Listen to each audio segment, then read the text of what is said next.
Hey guys, welcome to today's video. Thank you so much for being here. Today I want to share meal ideas, mostly for dinner. I hope you get to enjoy this video, and if you do, please give it a thumbs up and also share, subscribe if it is your first time. So let's begin, and I hope you get to enjoy this video.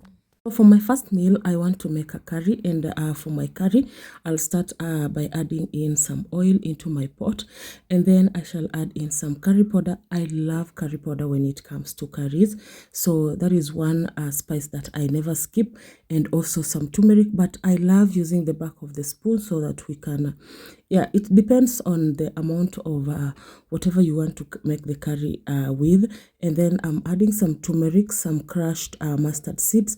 Go easy with the mustard seed, but if you don't like the bitter or strong taste of the mustard seed, just skip that. But I love mustard seeds in soups or sauces. And then I'm gonna use herbal sea salt because I love the aroma and the flavor that comes from the herbal sea salt because of the mix of the herbs inside. And then I have some nutmeg that I have removed the shell, and then I shall grate because that is the only way that I can get the powder from the nutmeg. So I'm gonna grate just a little bit also inside. It has its own flavors. And then these are the ingredients that I want to use. These are potatoes.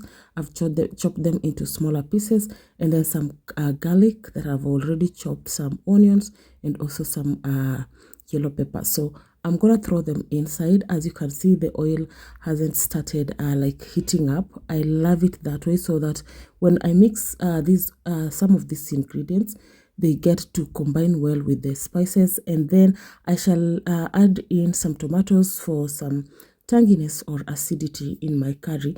And then after that, I will sprinkle some salt.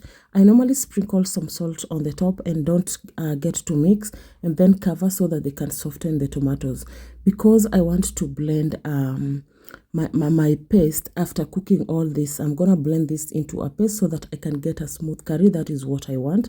Unless I want some chunkiness, I'll have to add in some potatoes for some crunch.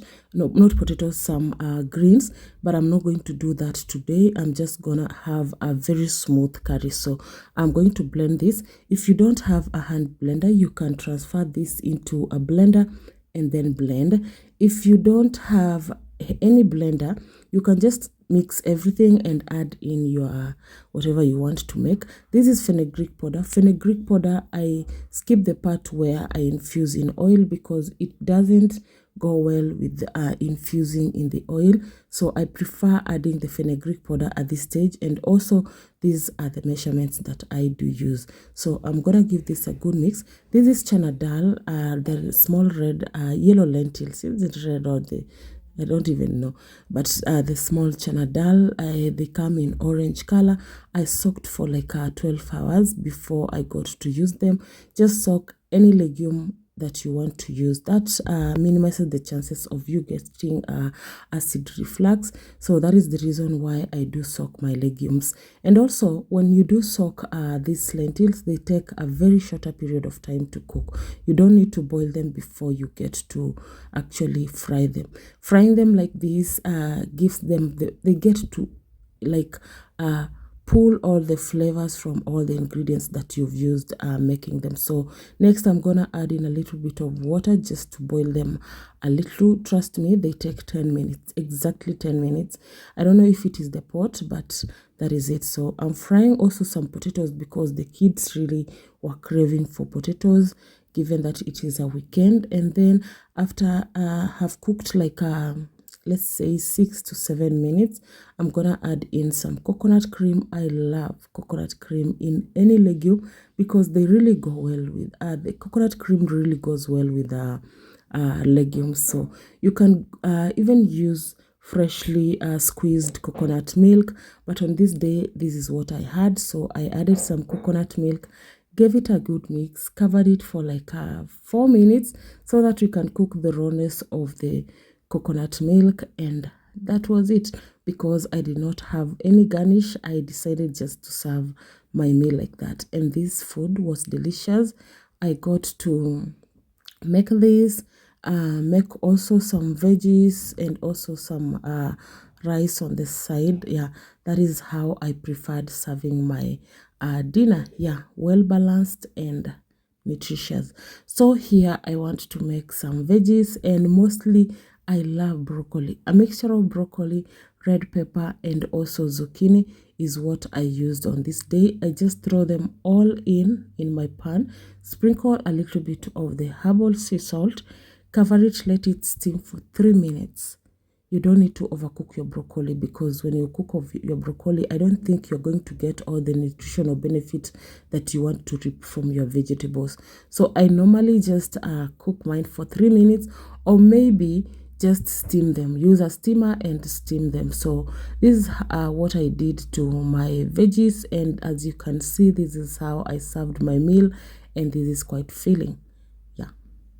Sometimes I opt to break the monotony of just ugali, and I decided to bake some potatoes. These are English potatoes that I've just chopped into my preferred shape and then bake them in the oven. I'm gonna add in some curry powder, some cumin powder, some coriander powder, and turmeric, and also some herbal sea salt and smoked paprika into my Nile patch. I will add some oil and flour for some binding, and then give it a good mix. Let it rest for like 20 minutes before I get to fry it. But if you prefer baking, it's well with you. Yeah, but today I decided let me just fry it, and then I'm gonna cover it and let it rest as I make other things. So for my vegetables on the side, I'm gonna use some yellow pepper and also red pepper, carrots, and zucchini. And then I'm gonna chop them into my preferred shape, and I shall saute them the same way I usually saute other vegetables that I normally make. So that is why I'm cutting them into this preferred shape, because that is the shape that I want. Yeah, I love this mixture because it's also good because it replaces the vegetable. So we're gonna fry the fish, yeah, until it is crunchy. Yeah, very very crunchy. And then I shall saute the vegetables. Always I use oil and salt, and that is it. I cover for 3 minutes. Don't worry, because the zucchini always needs some steam. You have to cover it. Those are just some of the mushrooms that I had lying around, so I'm throwing in a little bit of the mushroom, and then I will cover this for like let's say 3 minutes. 3 minutes is enough. I want the zucchini to come out crunchy, and also the carrots and the peppers. You don't want to overcook or expose your vegetable to too much heat. That will be diminishing the flavors, and also it will not be nutritious anymore. So this maize I'm boiling because I want to use them tomorrow, not for today. So the meal is ready, and it looks so delicious and very hearty, given that I had to actually bake the potatoes. I love how they came out. Very nice, very very nice, and suitable for kids. So this is a different day. I want to make dinner, but I just want to make some refreshments before I can be able to make dinner. I'm using pineapple, and I've already washed the pineapple. I'm also using some turmeric, but I'm gonna go easy with the turmeric, just a little bit of the fresh turmeric. If you overdo turmeric in your juice, you're not going to drink that juice, because fresh turmeric is very strong, and you need to use just a little bit of it. So I always punch down or mash my pineapples while they're in a blender like that, and then I get to blend so that they get to release their own juices from without me adding water. Trust me, when you add water into your pineapples, if you drink that juice, it's gonna cause acidity. I don't know how it is related, but normally when I drink the one that has been added water, I get that. But with mine, I don't add sugar, I don't add water, I just use the natural juices that it releases, and you can see the small turmeric had an impact on that juice. So this is a fermented fermented kombucha. It's a 12 days ferment. It's very strong. I'm mixing with the pineapple, and now it's kind of tasting something that is brewed and a bit sour. I'm gonna put some into this bottle because I want to give them another 2 to 3 days ferment. So I'm gonna add some into my bottle and keep in a shelf that is dark for 3 days, and I'm telling you, it's gonna come out like a soda. Yes, I've tasted it, and it's so good. It's very very good. It's one of those refreshments that should replace your soft drinks that you get from the stores that are packed with a lot of sugar. So this is very much natural and it's a probiotic. Actually, it's better than the shots that we make for flus, because these are most of the things that I use in my house to uh, make sure we don't get exposed to flus and cold and cough. So I'm done making that. I'm gonna put it in a dark place. So I'm serving my kids some of this kombucha mix, and then also serving myself, enjoying myself before I start making dinner. For dinner, I had soaked some pigeon peas for almost 12 hours and then washed 3 times and used a pot to cook the pigeon peas. When you do soak like that and cook them like that, you're gonna get the good taste. Like the pigeon peas have some strong taste. I also have some mushroom. I intend to make mushroom soup, and these are the ingredients that I want to use. I'm gonna cut the tomatoes into bigger chunks, and also the onions. Put them inside the pot and also pour the oil, some salt, let them cook and blend them together so that I will remove some of the paste to use in making my mushroom soup. Trust me, I think making my tomatoes and onions like this, it's like you want to reap the nutritional benefits of the food minus having to expose everything into frying everything, like frying everything. I hope you get to understand what I'm trying to say. So this is zucchini and carrot. Those are the vegetables of the day. And there are people who confuse cucumber. This is cucumber and this is zucchini. Some people cook cucumber. For God's sake, cucumber is not meant to be cooked because it is diuretic. It is meant to be eaten raw. So always check out and see the different. It's very much different. So done cooking the tomatoes and the onions.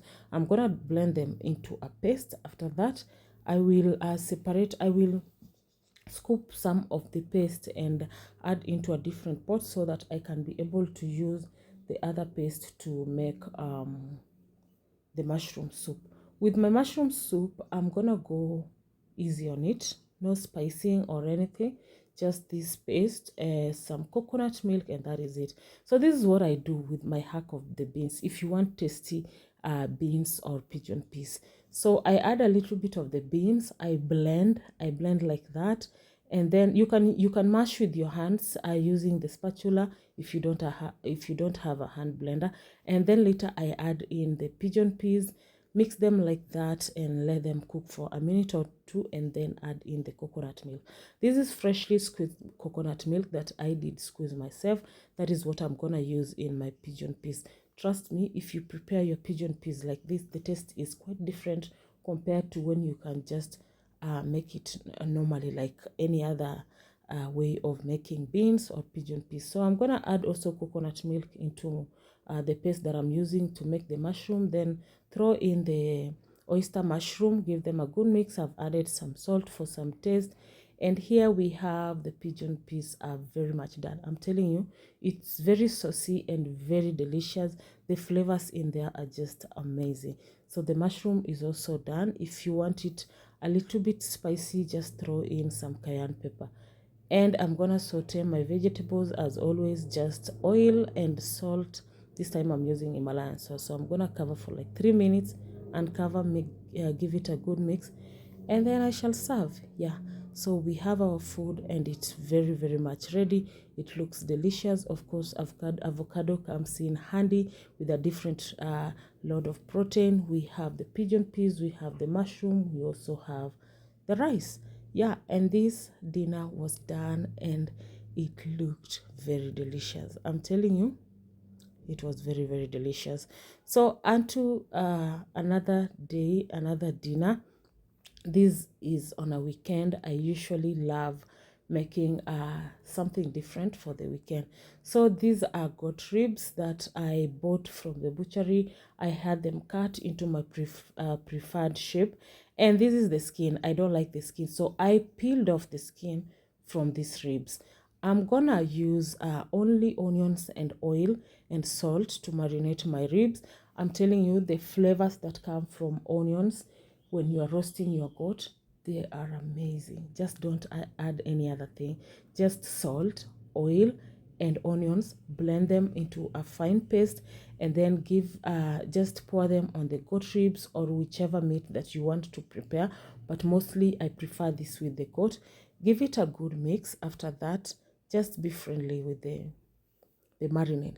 Let them let your hands feel the marinade, and then I'm gonna layer some of the peppers. This is parchment pepper that, no, I started with the foil and then parchment pepper and then the foil, and then I shall finish up with the parchment pepper. We just want to spread the heat evenly in the meat. After it has cooked, then I will uncover and let it brown a little bit, but later I shall be brushing some of the remaining paste. So I'm putting it in the oven. I'm using high heat. I'm actually using high heat, no low heat when it comes to meat, but I shall be monitoring. I leave my door, or at the door of the oven, half open for some time before I get to cover it. So the goat is there. I'm brushing with the marinade for just a little bit, and then I shall return it uncovered and let it brown. For today, we are going to use some salad. So I'm using tomatoes, cucumbers, and onions. I'm gonna chop them into smaller pieces, and that will be the salad. And I shall be adding in some cayenne pepper and also some herbal sea salt. I love cucumbers. They have a lot of water. They really go well with roasted meats. Yeah, I really love the salad. So this is what I do with my salad: cayenne pepper and salt, and that is it. Yeah, the salad really looks delicious, and the goat is done. Ooh, I'm telling you, it was one of the most delicious goats that I have had to roast in my house. I love it. I love it because we never went extreme with spices. We just used the onions, and it has the natural flavors of the meat. Yeah, look at that. It looks very delicious. I served with some sorghum ugali and some salad, and that dinner was done. I hope you get to follow the recipe. When you see that, just know that the culture is very much alive. Even if you get to consume it, it's going to be helpful.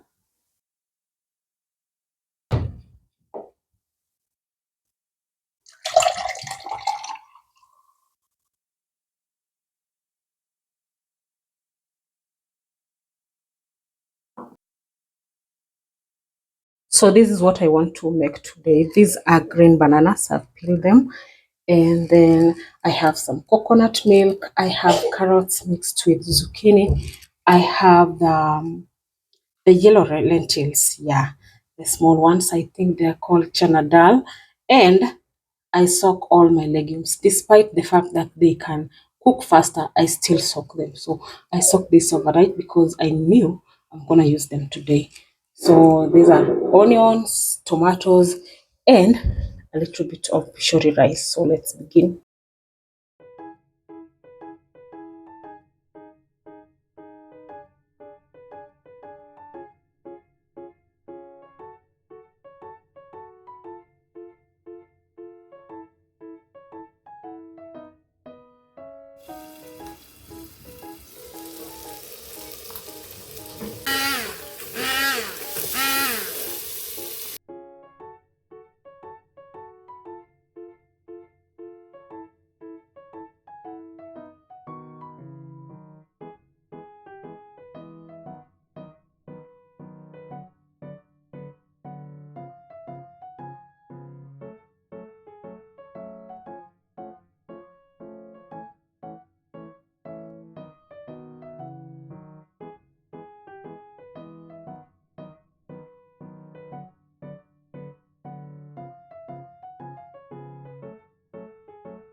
Guys, this is simply water and a mixture of coconut milk.